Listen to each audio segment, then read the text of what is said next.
Bienvenidos al episodio 47 de las conversaciones del trilema energético. Hoy María Luisa y Ham conversan con Pablo Martínez sobre el almacenamiento energético en baterías. Pablo es director general de Modo Energy en España, que son los expertos mundiales en información para financiación de proyectos y estrategia operativa en todo el espacio de electrificación. María Luisa, Ham, todo vuestro. Gracias, Teo, y bienvenido, Pablo, al podcast del Trilema Energético. Muchas gracias por tenerme aquí, encantado. Bienvenido. Como hacemos con todos los invitados, nos gustaría preguntarte, Pablo, o pedirte que compartieras con toda la audiencia un dato que te parezca relevante con el tema de hoy, que es el almacenamiento energético y su impacto claro en el trilema energético. ¿Qué nos traes, Pablo? Muy bien, pues el dato que os he traído yo es que el año pasado, en 2025, el 58% de la electricidad en España fue de origen renovable.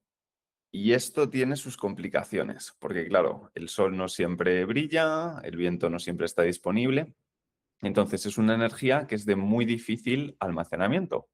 Y ya estamos viendo otros países europeos que están incluyendo baterías en la infraestructura energética del país, pero aquí en España todavía tenemos menos de 100 megavatios instalados.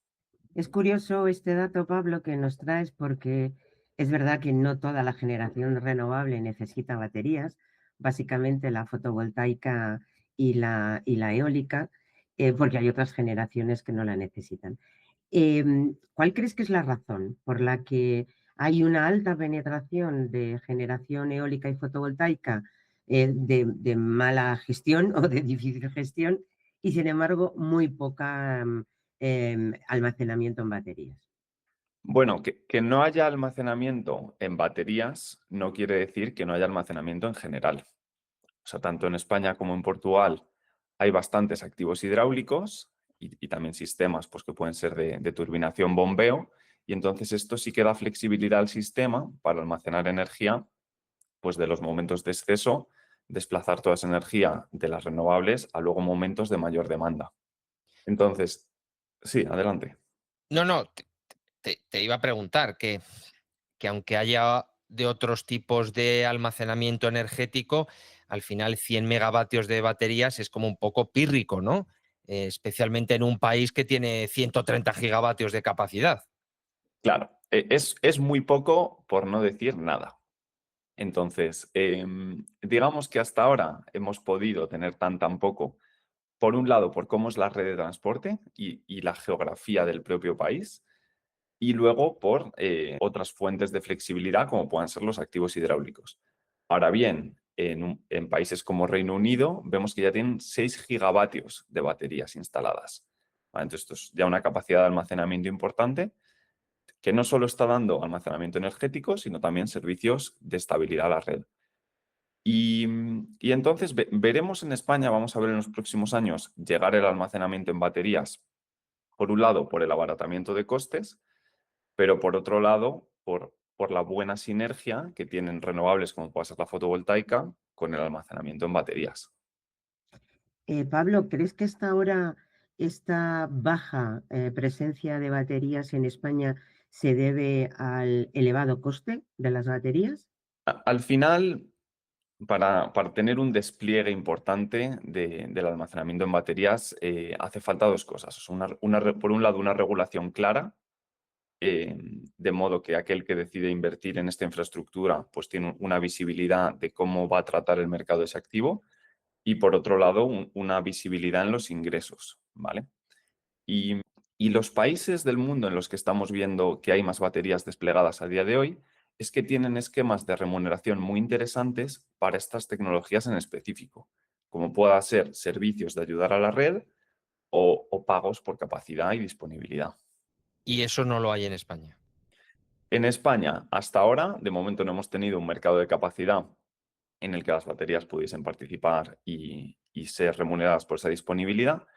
Y luego, por la parte de estabilidad de la red, y os acordaréis del apagón que tuvimos el 28 de abril del año pasado, lo que no tenemos es un mercado específico de respuesta de frecuencia primaria, ¿vale? Esto lo que quiere decir es que la batería está conectada a la red, mirando la frecuencia, y según la frecuencia se desvía, la batería inyecta energía o consume, pero no hay nadie dando la orden, ¿vale? Es un servicio que se llama descentralizado. En Reino Unido, por ejemplo, implementaron un mercado para este servicio y eso ha justificado el boom de la construcción de los primeros, pues prácticamente 3-4 gigavatios de baterías en las que se ganaba mucho ingreso por este servicio de estabilidad. Es curioso porque tienes razón que España no ha desarrollado aún los mercados de capacidad, que ha estado más preocupado por la penetración de renovables que por la flexibilidad del sistema. Pero yo, si soy un productor y justo en las horas de mayor generación solar fotovoltaica los precios son negativos, pensaría, bueno, pues a lo mejor si instalo unas baterías puedo desplazar esta generación eléctrica a periodos con mejores precios. ¿Eso ocurre o esta reflexión solo me la hago yo, que no tengo que gastar mi dinero? Desde luego, está este planteamiento por un lado, o sea, mitigar la exposición a los precios cero o negativos del mercado eléctrico, o por otro lado, estamos viendo que hay periodos en los que hay tal exceso de producción renovable que el operador del sistema red eléctrica tiene que limitar la producción de algunos activos. Entonces, esa energía que de normal se hubiese perdido, si la puedes almacenar en un pack de baterías, cuando la restricción técnica en el sistema, esa imposibilidad de inyectar energía se resuelve, pues podrías producir esa electricidad no solo en un periodo en el que ya no está la restricción, sino que a lo mejor la remuneración es más interesante por los precios en el periodo de mayor demanda.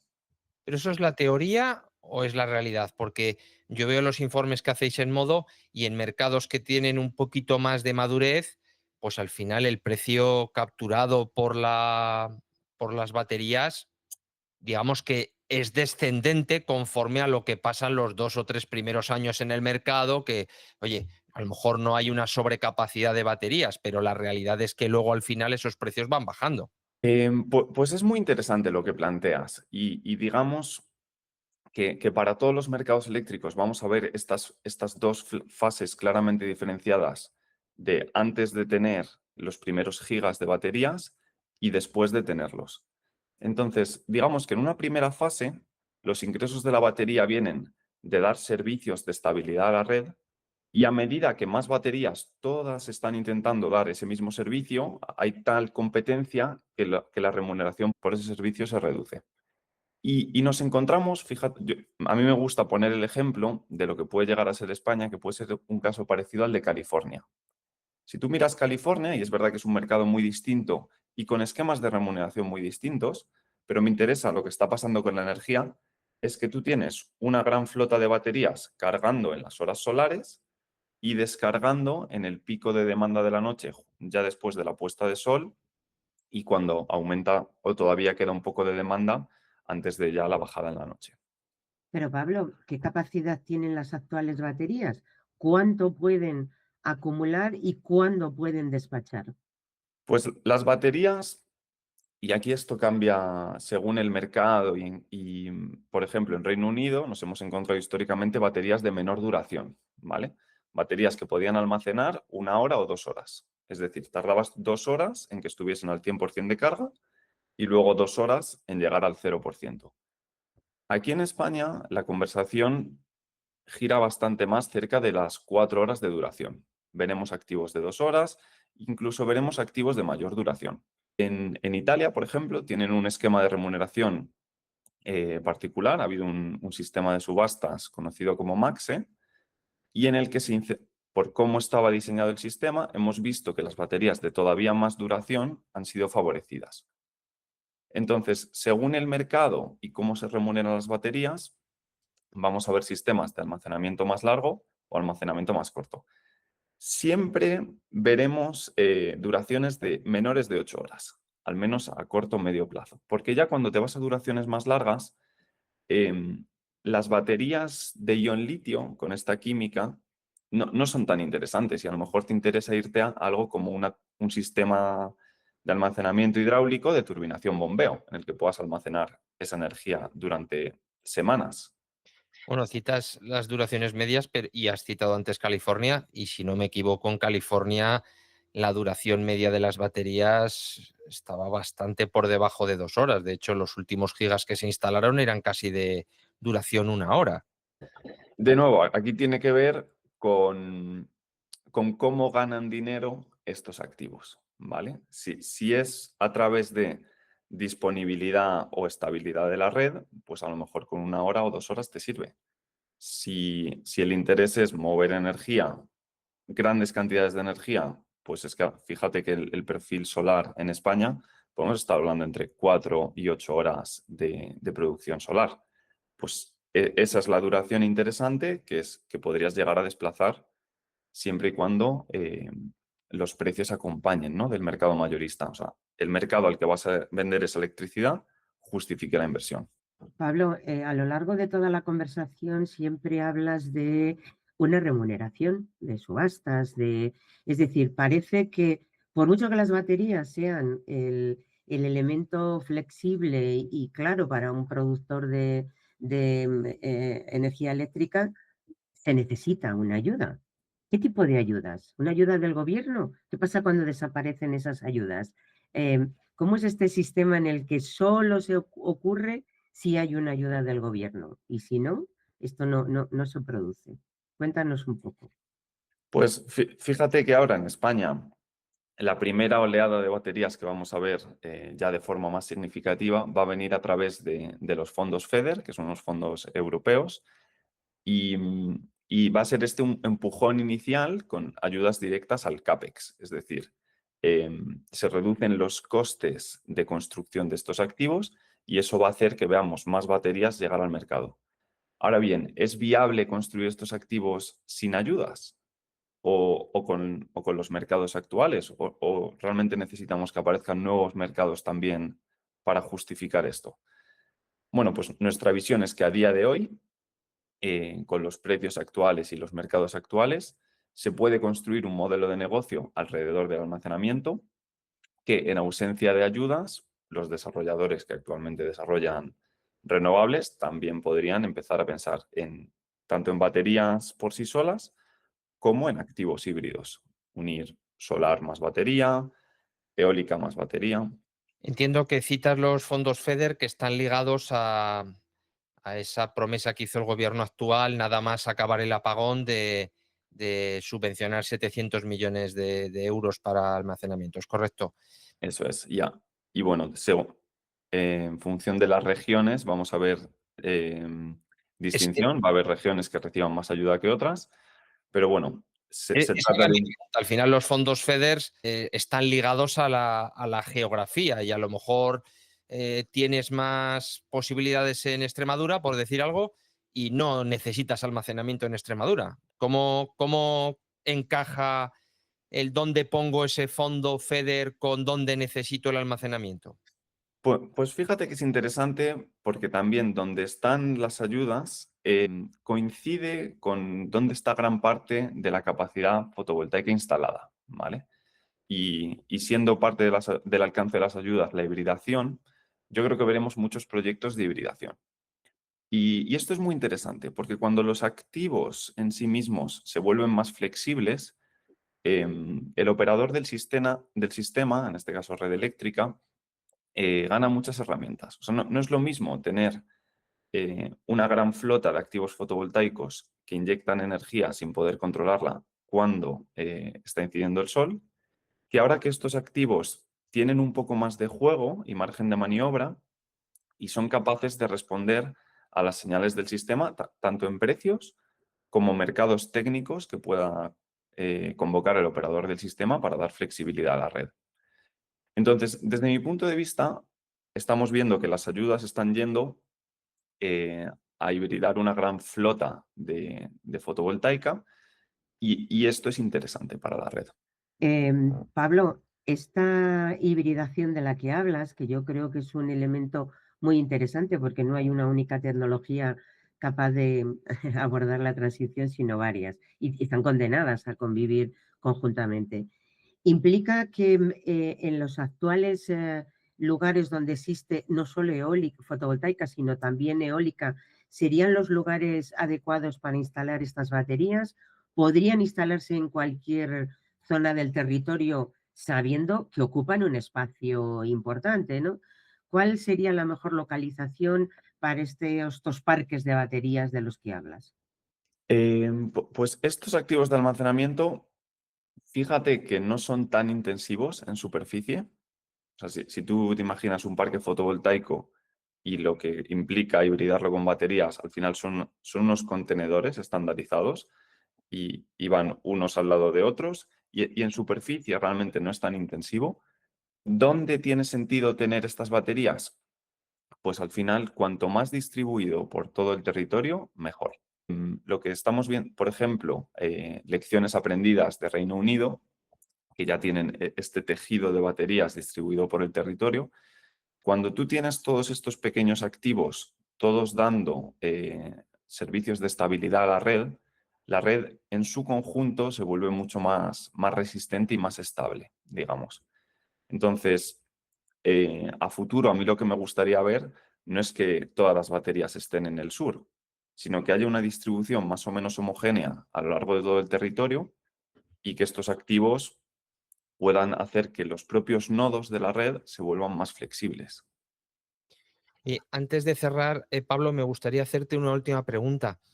En Puerto Rico están aprobando parques de baterías pegados a las centrales de gas, de tal manera que la central de gas da una carga estable, pero se necesita menos y lo va dando a la red, digamos, de una manera dinámica y lo que le sobra a esa carga estable lo mete en el parque de baterías, sobre todo para dar una respuesta de frecuencia rápida y en todo momento. ¿Eso tiene sentido solo en Puerto Rico o tendría sentido también en España para minimizar digamos, el modo reforzado y tener una respuesta en tensión y frecuencia rápida?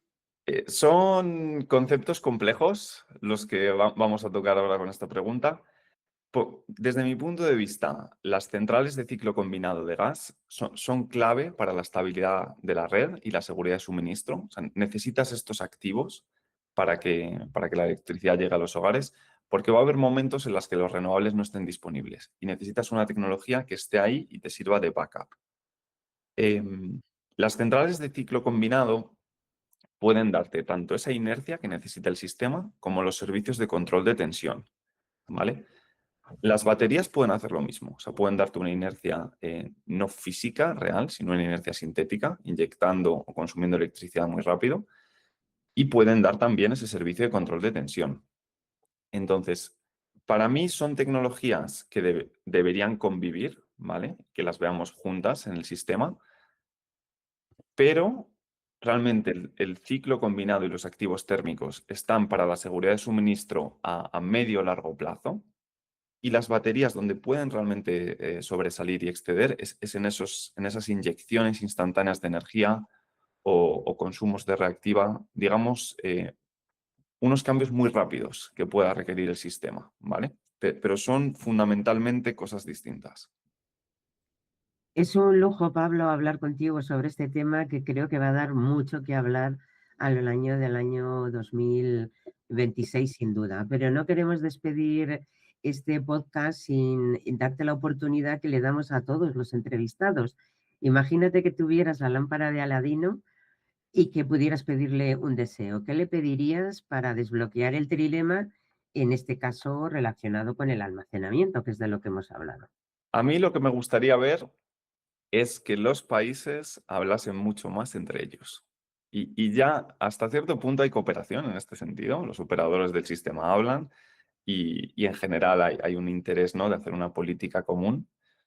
Pero cuando tienes ya este enfoque internacional, ves cosas en mercados que dices, joder, esto qué bien funciona aquí, ¿por qué no lo copiamos? Y al contrario, cosas que dices, pues fíjate, en España tenemos este enfoque que para nosotros nos está funcionando y en el país vecino lo están haciendo de otra manera que quizá no funciona tan bien. Entonces, a mí, yo lo que pediría es más comunicación. Pues no parece una petición muy difícil. Yo creo que Aladino podría concedértela, aunque solo sea porque es algo que depende de la negociación y el diálogo entre países. Mil gracias, Pablo, por estar con nosotros y responder a nuestras preguntas. Gracias. Gracias a vosotros. Esperamos que os haya gustado. El próximo episodio será el capítulo especial del cierre de la segunda temporada, y contaremos con las opiniones de todos nuestros ponentes durante este año. Asegúrate que nos sigues en LinkedIn y suscríbete gratis al podcast en Spotify o en la plataforma de tu elección, Amazon, YouTube, iVoox o Apple para no perdértela.